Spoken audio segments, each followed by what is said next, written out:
I sat in the front pew of the church, my hands folded neatly in my lap, staring at the polished mahogany coffin at the altar.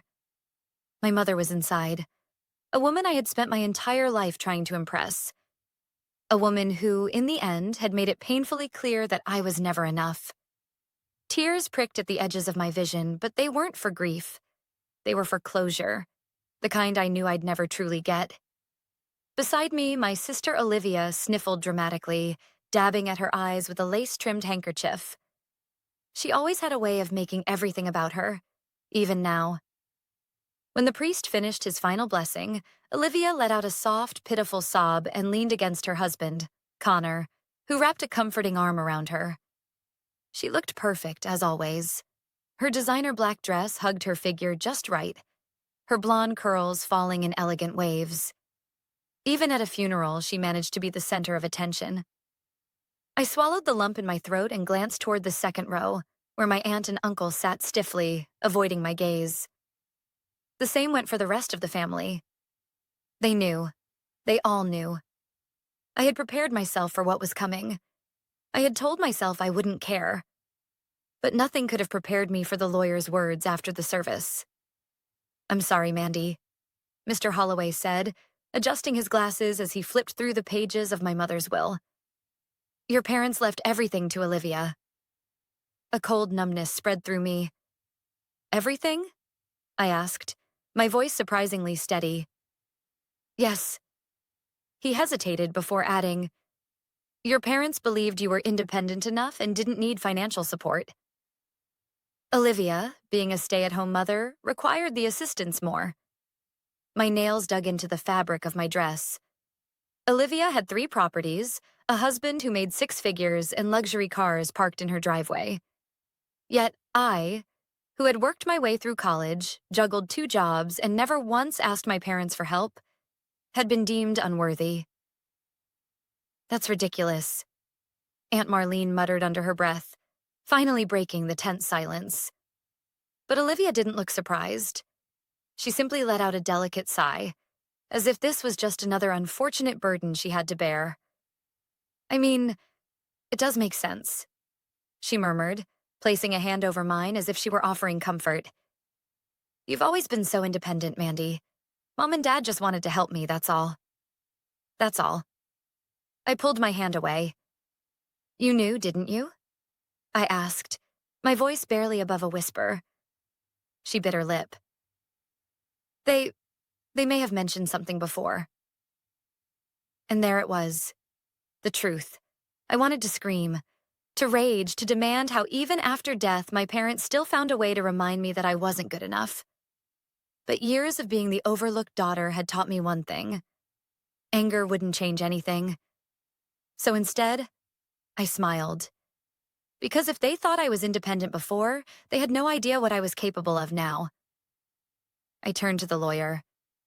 "Thank you for your time," I said smoothly, standing up and gathering my purse.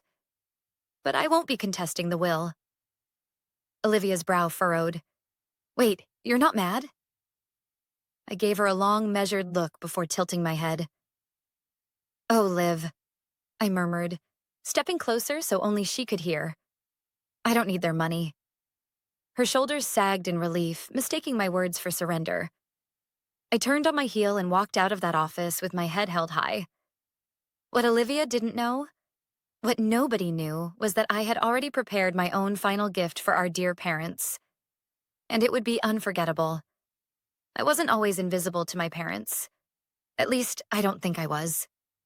There must have been a time, maybe when I was a toddler, clutching at my mother's skirt or babbling nonsense to my father, when they saw me. When they really saw me. But as I grew older, the difference between me and Olivia became impossible to ignore. She was the golden child, the cherished daughter who could do no wrong. And me? I was the afterthought. It started small. When Olivia won her first dance recital at age 6, my parents threw a party, complete with a cake shaped like ballet slippers. When I placed first in a spelling bee that same year, my mother patted my head and told me to keep up the good work. When Olivia turned 16, she got a brand new car, wrapped in a big red bow. When I turned 16, I got a used bike. because you don't really go out much anyway, Mandy. I told myself it didn't matter, that I didn't need the approval, the admiration, the love. But deep down, it stung. Still, I worked hard. While Olivia breezed through life on charm and parental favoritism, I built something for myself. I worked my way through college with 2 part-time jobs. I landed a stable career in finance. I saved every penny and invested smartly. I never relied on anyone. And yet, in the end, none of it mattered. I sat in my tiny apartment that night, staring at the ceiling, replaying the words over and over in my head. Your parents left everything to Olivia. Of course they did. Why would I expect anything different? My phone buzzed, snapping me out of my thoughts. A message from Aunt Marlene. Mandy, I just want you to know I think what your parents did was disgusting. You deserve better.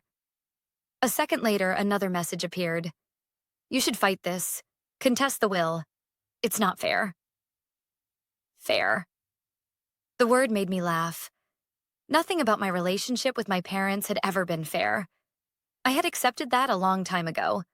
But what I couldn't accept was Olivia sitting there, pretending this was just another unfortunate inconvenience for her.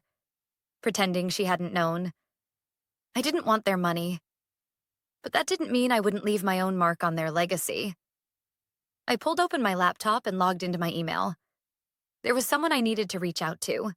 A certain lawyer. A week later, I stood in front of my parents' house. No, Olivia's house now. It still smelled the same. Freshly cut grass, the lingering scent of my mother's lavender perfume embedded in the walls. But it wasn't home anymore. Hadn't been for a long time. Olivia answered the door, her face lighting up with fake surprise. Mandy, I wasn't expecting you. No, of course she wasn't. I need to pick up some things, I said simply. Mom had some personal letters and keepsakes I'd like to have. Olivia hesitated, but then stepped aside, waving me in. Of course, take whatever you need. I walked through the house slowly, memories pressing against me with every step.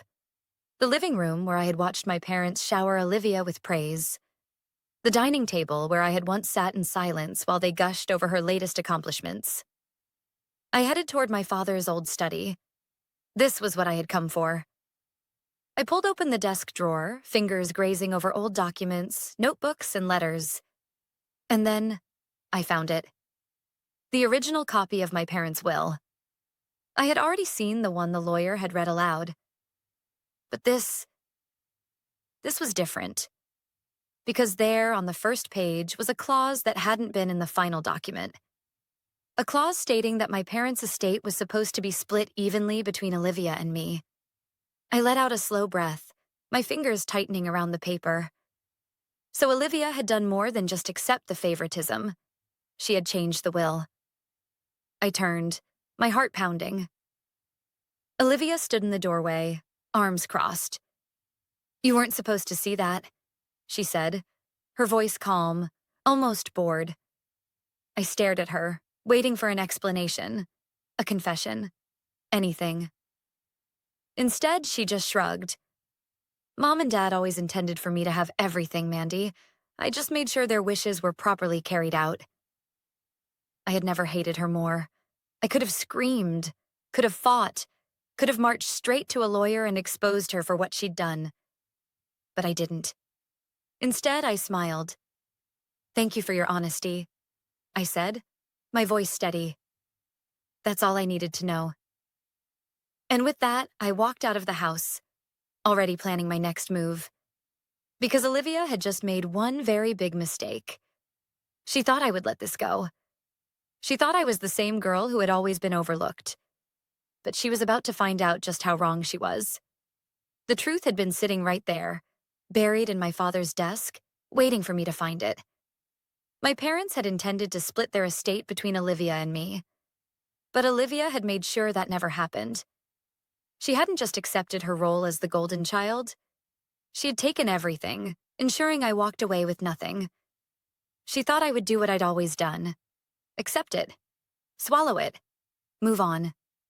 She had no idea who she was dealing with. I spent the next week planning. I could have gone straight to a lawyer, could have fought the will in court, but legal battles were messy and slow. And Olivia? She was careful. By now, I had no doubt she had covered her tracks.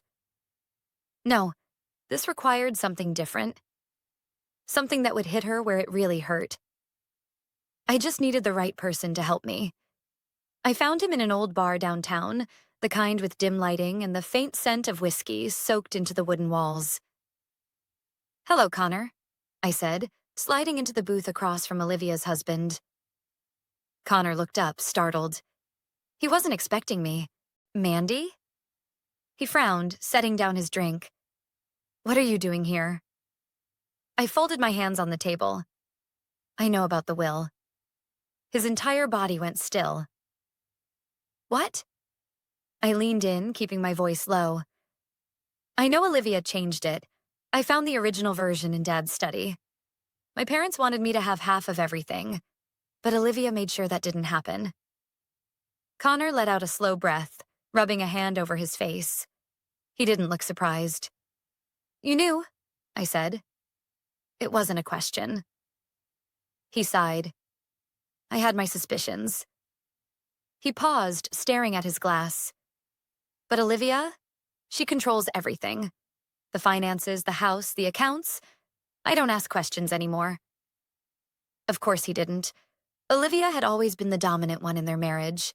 He was just along for the ride. But I wasn't here to judge Connor. I was here to use him. "Listen," I said, my voice softening. "I don't care about the money. I never have." Connor snorted. "Olivia thinks you do." "Olivia thinks a lot of things," I said, "but she's wrong." I leaned forward. "I don't want her money. I just want her to pay for what she did." Connor studied me for a long moment. Then, to my surprise, he laughed. "God, I'd love to see that," he muttered, shaking his head. "But Olivia, she always wins, Mandy. She's untouchable." "Not this time," I said, because I knew something Olivia didn't, and I was about to use it. Over the next week, I dug deep into Olivia's perfect life. I wasn't interested in her bank statements or her property deeds. I wanted something else, something personal, and it didn't take long to find it. Late one night, scrolling through old social media posts, I saw it. A picture from 3 years ago. A vacation Olivia had taken to Italy with a group of friends. The problem? Connor had never been on that trip. I clicked on the tag names.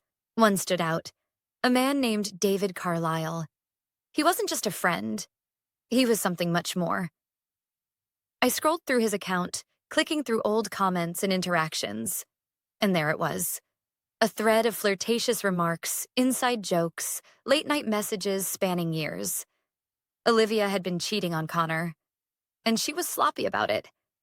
I sat back in my chair, my heart pounding. This was it.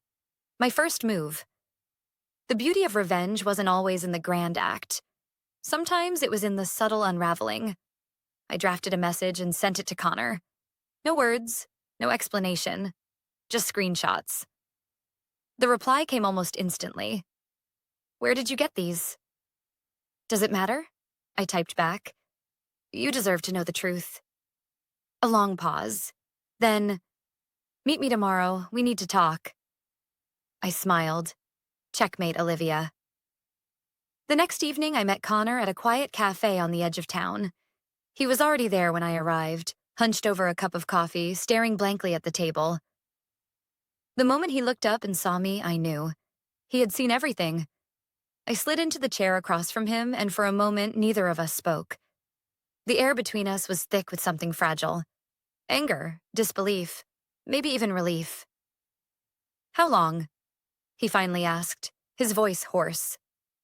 I exhaled. "From what I found, at least 4 years." Connor let out a bitter laugh, shaking his head. "Of course." He picked up his coffee, but his hands were shaking too much to take a sip. "I'm sorry you had to find out this way," I said, and for once I actually meant it. "No, you're not." His eyes locked onto mine. "You wanted me to know. You wanted this to happen." I didn't deny it. "Yes, but only because Olivia deserved to be exposed. She's been playing everyone, Connor. You, me, even my parents, right up until they died. He sighed, running a hand through his hair. And now what? What do you want from me, Mandy? I leaned forward. I don't want your money. I don't want your sympathy. I just want to watch her world fall apart. Connor studied me for a long moment. Then slowly, a small, dark smile curved his lips. You're not the only one. We sat there for nearly an hour, going over every detail. Olivia's manipulations, her lies, the fake will. Connor was angry, but not in a volatile way. No, his anger was colder, controlled. The kind of anger that led to devastation. I want a divorce, he said finally, his voice steady. And I want full custody of the kids. It was a bold move, a calculated strike. Olivia had spent years curating the perfect image, a loving wife, a devoted mother. She needed that image. And Connor? He was about to rip it away from her. The next morning, I watched from a safe distance as Connor's lawyer delivered the divorce papers to Olivia's doorstep. She answered in a silk robe, hair perfectly styled, a steaming cup of coffee in hand. But the moment she saw the envelope, her face twisted into something ugly. I wished I could hear her reaction. The shock, the panic. Instead, I just watched as her fingers tightened around the papers, knuckles white. And then, just for a moment, she glanced around. Not to Connor, not to her kids, but to the neighbors. She cared more about what they thought than the fact that her marriage was crumbling right in front of her. Classic Olivia. I should have walked away after that. Let Connor handle the rest. But I wasn't finished. Olivia still thought she could control the narrative, that she could manipulate her way out of this, the way she always had. She was wrong. That evening, I made sure of it. With a few clicks, I uploaded the proof of her affair. Screenshots, messages, pictures. But I didn't send them to Connor. I sent them to her entire social circle. Her mommy group chats, the charity board members, even the homeowners association, everyone who mattered to her. The fallout was immediate. Olivia's phone blew up with calls and messages. She tried to deny it at first, tried to spin some kind of misunderstanding, but there was too much evidence. By the next morning, she was a pariah. The friends she had spent years cultivating now wanted nothing to do with her.